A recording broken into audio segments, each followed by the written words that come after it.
Hello, Gary Hernandez here, and welcome to Cane Self-Defense with Master Gary Hernandez. In this video, I want to first off say thank you to all the people that have been buying the ShadowHawk cane. I've had quite a few people over the last months buy them, send me some photos, tell me they picked them up.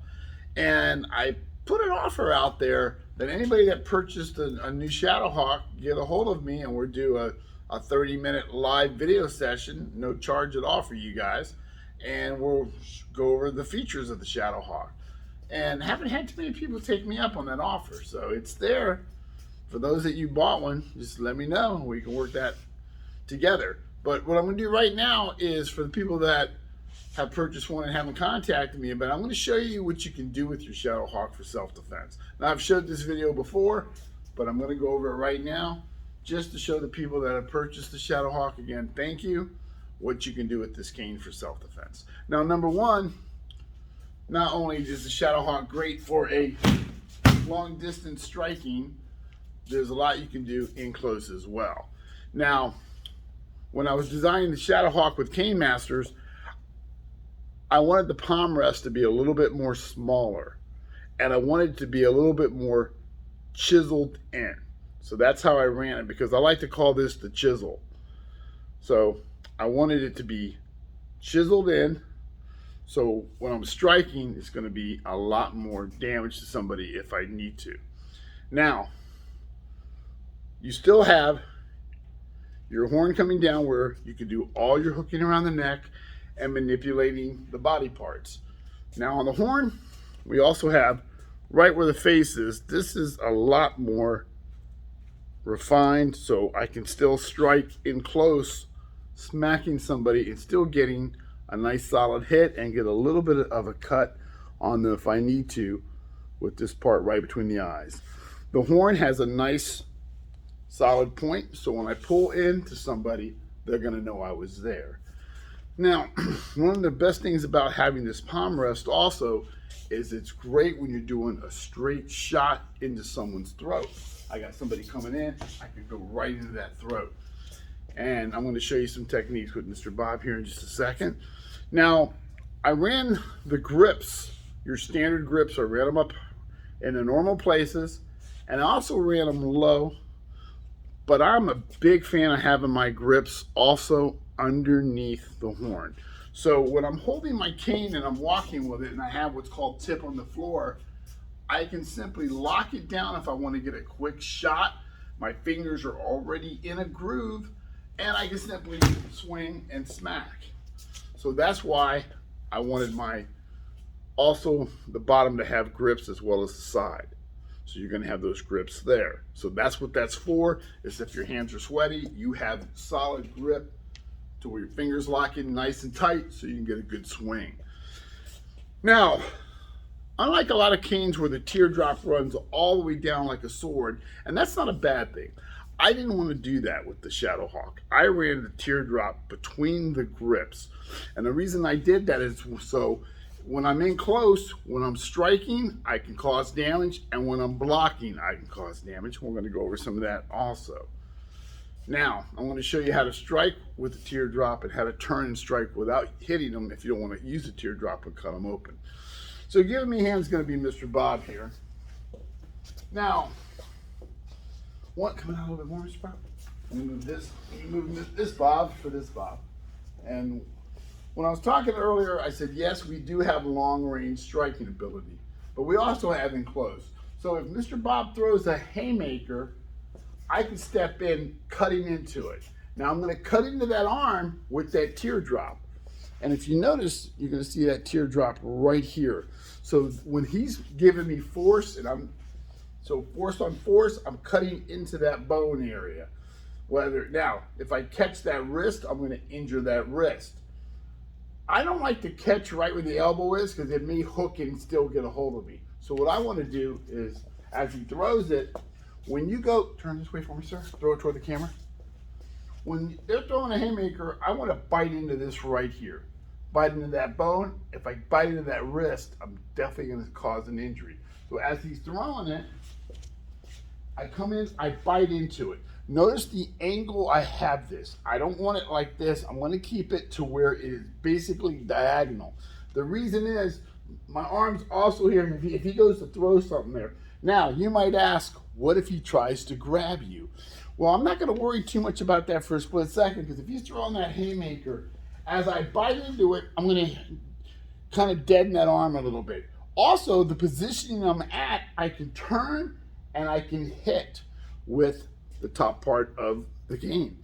Now, I'm going to explain a good way to use your ShadowHawk when you're using the palm rest. Sir, right here.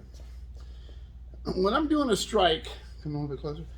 If I have to, straight up, I can catch him dead center in the throat. Don't move. Boom, just like that, but catching him in the throat. Now, if I hit him here, he's gonna go back. Depending on how hard I hit him. If I hit him super hard, there's a chance I could kill him, so I want to be careful. If my life's on the line, then I'm gonna hit him super hard. But I can do several things. Now I'm going to rotate this ShadowHawk to this direction so you can kind of get an idea of what I'm doing. Now I can let's just say I'm going to hit him in the side of the neck. This is going to give you a little bit of a better understanding. I can use the top part of my crook and catch him and hurt him. I can catch him right here where it waves downward in that palm rest area, catch him and move him. I can also give it just about 1/8 of a turn, and now I can catch him with the chiseled point, and Bob will tell me when he feels just a little bit of pressure there. Right here. So, boom. And you can see that little tiny push mark I did. So I can A, hit him to move him with the top part of the crook, B, catch him more with the palm rest, which is going to also move him back, or C, angle it just a hair and catch him with that point. So same thing on the ribs. I can catch him with the top part of the crook. I can catch him with the palm rest. It's almost like shuffleboard or skeet ball when you're moving that thing down, the same thing. I've got a perfect good move and I can push him. I can also angle it now and give him that little bit of a spike edge, that chisel area, and cause injury in those ribs. Now, if he's throwing turn this way, sir. He also throws a haymaker. I can catch him into the shoulder blade and move him back or mess that arm up. So I can catch him either with this or perfectly, throw it again, sir. Perfectly catch him to where it's like pushing him back, basically. Right there, boom. So that design's perfect for that. Now, when I'm swinging far away, I can A, catch him with this side of the crook, or just simply rotate it, and now I can catch him with that chisel. When I'm in close, the same thing. Remember I talked about how earlier I can either block and strike with the teardrop, or I can rotate it, catch him with the round part. He swings. Bam! I hit him here. Now, I can hit him here, and I can jam into him. If I have it to where I normally carry it like this, and he throws that, I can cut into him, and then turn and hit him. Now, I don't want to cut into him too much and cause injury with the teardrop. All I'm going to do is rotate it and catch him with the round portion. Does it hurt him? Yeah, but it's a little bit safer than catching him with the teardrop. This might be somebody I don't want to hurt too much. So he throws that in there, and I just catch him with the round part, push it away. He throws it again, not too fast, so I'm going to teardrop you. I can catch him with the teardrop and cause an injury. So all you're doing is you're coming up this way, or you're going to rotate it a bit.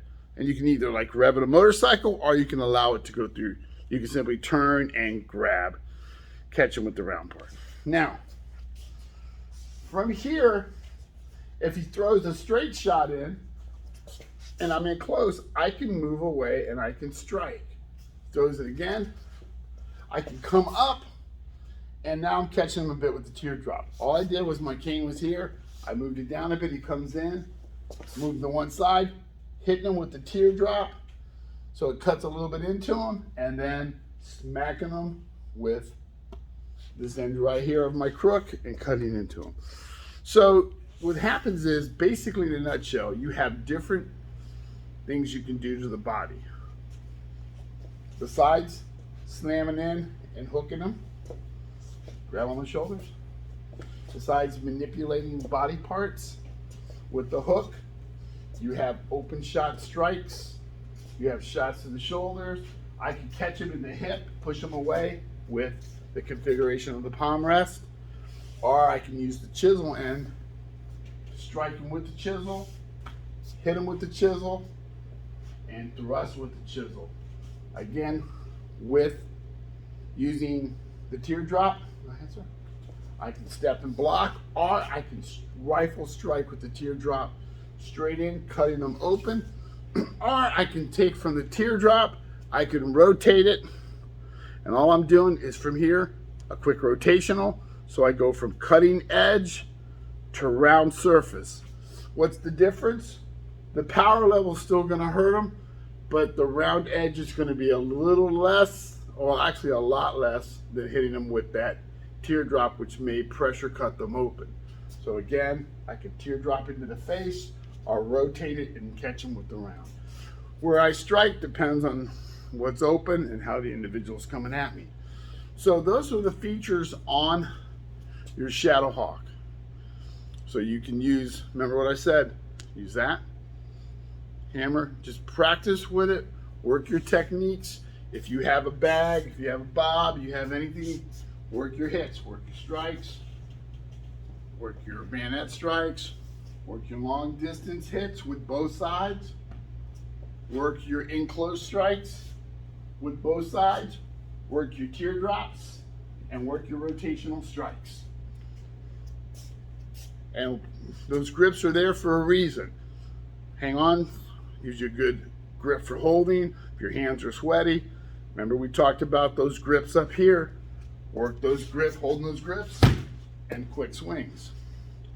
So hopefully that helps with some of the features of the ShadowHawk. There's a link below for those that might be interested in this. And for those of you that did purchase the ShadowHawk, contact me, you get a hold of me, and we can go ahead and do a Zoom session together, and we can work with your brand new ShadowHawk together.